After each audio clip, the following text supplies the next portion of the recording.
बिस्मिल्लाहिर्रहमानिर्रहीम। Welcome back. जैसा कि आप जानते हैं कि हम अपने पीडियाट्रिक सेक्शन वाले लेक्चर्स को कवर करने की कोशिश कर रहे हैं, तो आज इसी सिलसिले में हम अपने लेक्चर्स को आगे बढ़ाते हुए एक और बहुत इंपॉर्टेंट टॉपिक की तरफ मूव करेंगे।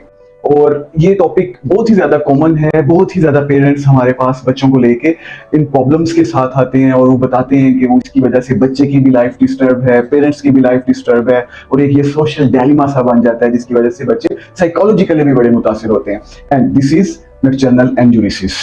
नॉकटर्नल एन्यूरिसिस को जब हम डिफाइन करते हैं तो this is actually involuntary voiding of urine during sleep. मतलब सोते हुए बच्चे इनवॉलंटरी अनजाने में यूरिन पास कर देते हैं। So this is called a nocturnal enuresis. बच्चों के बस में नहीं होता, बच्चे ये जानबूझ के नहीं कर रहे होते, बल्कि ये सब कुछ इनवॉलंटरी चल रहा होता है। अब अगर देखा जाए फर्दर तो ऑलमोस्ट 8% ऑफ द चिल्ड्रन जिनकी एज 4 साल से लेके 10 साल तक है, वो इस बीमारी में या इस प्रॉब्लम में मुब्तला होते हैं। सेकेंडली, मेल्स समहाउ फीमेल से ज्यादा इस बीमारी में या इस परेशानी में मुब्तला होते हैं। उसकी रीजन ये है कि अक्सर देखा गया है कि फीमेल्स मेंटली और फिजिकली मेल्स के मुकाबले में बहुत ज्यादा जल्दी मैच्योर हो जाती हैं।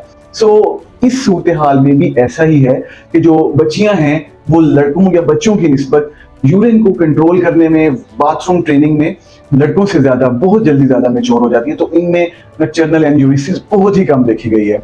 और थर्ड, ये जो नॉकटर्नल एन्यूरिसिस है ये ट्रेंड फैमिली में चल रहा होता है। अक्सर देखा गया है कि जो बच्चे यूरिन रात को अपने बेड्स पे कर रहे होते हैं और वो कंट्रोल नहीं कर पाते हैं, उनके पेरेंट्स में, स्पेशली उनके फादर में भी ऐसी हिस्ट्री अक्सर नजर आती है। और देखा गया कि अगर हम डीपली थोड़ा सा जाते हैं तो पेरेंट्स बताते हैं जी इसके वालिद में भी ये इशू था।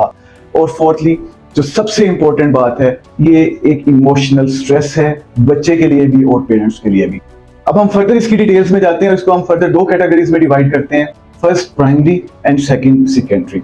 प्राइमरी नॉकटर्नल एन्यूरिसिस वो बीमारी है, वो सूरत हाल है जिसमें बच्चे ने पहले दिन से लेके ही अब तक एक भी ड्राई नाइट स्पेंड नहीं की। वो कंटिन्यूअसली हर रोज रात को मुतवातर बेड पे सोए हुए इनवॉलंटरी यूरिन पास कर रहा है।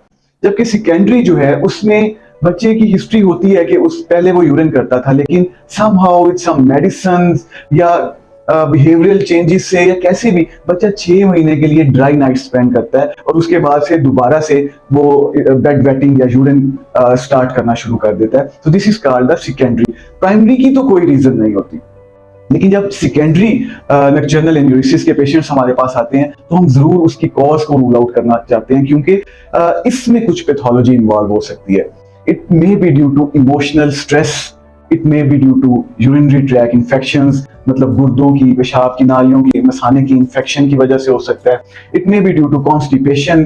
क्रोनिक कॉन्स्टिपेशन जब रहती है तो बच्चा अपनी कॉन्स्टिपेशन को रिलीव करने के लिए इंट्राएब्डोमिनल प्रेशर लगाता है और उसकी वजह से कॉन्स्टिपेशन तो रिलीव नहीं हो पाती, लेकिन यूरिन उसका निकल जाता है और ये भी एक इशू होता है। और उसके साथ साथ मसाना भी कमजोर हो रहा होता है और रात को बच्चा बेड वेटिंग कर रहा होता है। डायबिटीज, मेलाइटिस, ये भी एक बहुत बड़ा रीजन है सेकेंडरी नॉकटर्नल एन्यूरिसिस का। सो ये सारे काजेस को देखने के बाद जब ऐसा प्रॉब्लम आता है आप अपने डॉक्टर के पास जाते हैं, वो आपको बहुत हल्के, बहुत छोटे से टेस्ट लिख के देता है। मे बी वो क्लिनिकल डायग्नोसिस बना ले और किसी टेस्ट की जरूरत ही ना पड़े, लेकिन मोस्टली एक यूरिन का टेस्ट हम जरूर प्रिस्क्राइब करते हैं ताकि देखा जाए कि बच्चे के यूरिन में से कोई शुगर या फिर कोई जरासीम तो नहीं आ रहे जिसकी वजह से वो इस प्रॉब्लम में मुब्तला है, specially in case of secondary nocturnal enuresis.